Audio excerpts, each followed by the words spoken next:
Une question qui revient pas mal, que les gens posent parfois dans le forum Insider, c'est le forum qui est lié avec mes formations, c'est les gens se demandent ok, comment je fais pour optimiser ma fiscalité, etc. Le truc, c'est que souvent je vois des gens qui s'intéressent à l'optimisation et au côté offshore beaucoup trop tôt, sachant que c'est relativement compliqué, que tu peux y passer pas mal de temps, donc ça fait partie de ces optimisations prématurées. Un petit peu comme créer le site web parfait quand tu as zéro trafic, c'est un peu le même type de situation. Si on devait donner un ordre d'idée pour les gens, à partir de quel moment est-ce que ça devient intéressant de se pencher là-dessus?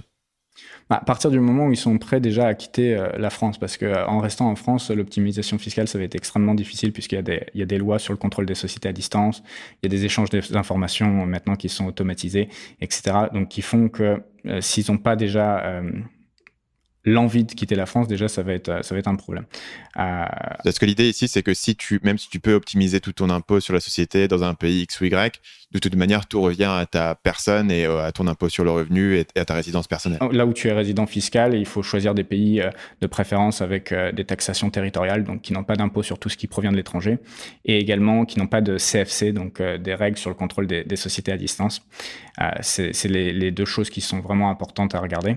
Et donc ça, c'est la première étape, c'est d'être capable de sortir de la France. Et ça, déjà, c'est un pas. C'est pas donné à tout le monde. Après, il y a des pays où la fiscalité peut être basse, notamment la Géorgie, où j'ai fait une vidéo dernièrement, où il y a 0% d'impôt sur tous les revenus provenant de l'étranger. C'est pas un pays très cher en coût de vie. On peut y devenir résident assez facilement. Ça coûte pas si cher que ça. Il suffit d'y créer une société. J'ai pas l'ordre d'idée comme ça, mais quelques centaines de dollars, on peut y devenir résident. Le coût de la vie est sûrement beaucoup moins cher que à Paris, si c'est une personne qui nous écoute qui est à Paris, par exemple. Voilà, ça peut être une première base. On n'est pas forcément obligé d'aller dans des villes qui sont chères. Panama est assez cher quand même en coût de vie au mois. Il y a des pays comme, Dubaï, tout ça, ça va être très cher.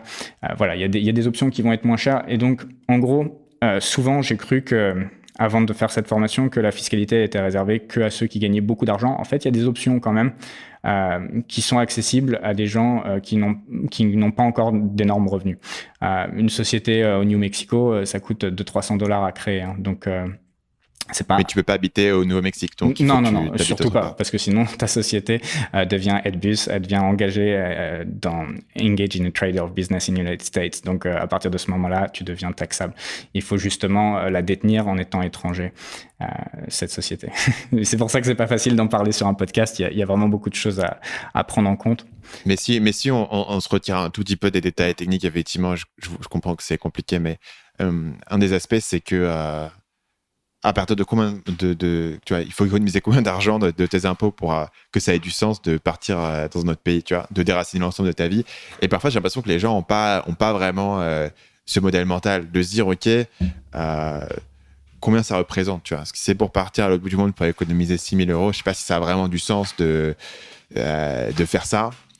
Et c'est pour ça que je vois des gens qui, au final, feraient beaucoup mieux de rester sur un truc normal jusqu'à ce qu'il y ait vraiment une problématique financière qui soit significative, au lieu de se casser la tête à aller chercher des petites astuces. Je sais pas ce que tu en penses. Peut-être que toi, peut-être que pour toi, c'est plus fun, et donc du coup, tu vois pas ça comme un casse-tête autant que d'autres. Mais ouais, moi je vois ça fun. Si déjà la personne de base elle veut pas quitter la France, ça va être extrêmement problématique.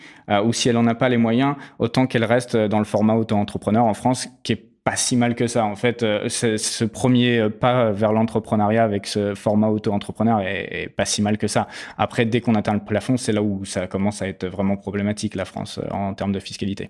Donc, ça peut être ça. Le premier conseil, c'est si on a un petit peu peur de l'inconnu, de commencer avec le format auto-entrepreneur en France. Et puis après, aviser au moment où on arrive au plafond, de savoir si on est content de rester en France et de payer une certaine somme d'impôts, et est-ce que ça justifie la qualité de vie qu'on a en France, etc. Moi, après, je suis très content de vivre à l'étranger, en fait. C'est pas du tout un problème pour moi, en fait. Salut, c'est Stan. J'espère que vous avez apprécié cet extrait du podcast Marketing Mania. Bien sûr, vous pouvez retrouver l'ensemble des épisodes du podcast, y compris les instructions sur comment vous abonner sur l'application Apple Podcast ou sur votre téléphone Android, en vous rendant sur mon site à l'adresse marketingmania.fr/podcast. Je vous ai mis le lien dans la description de cette vidéo.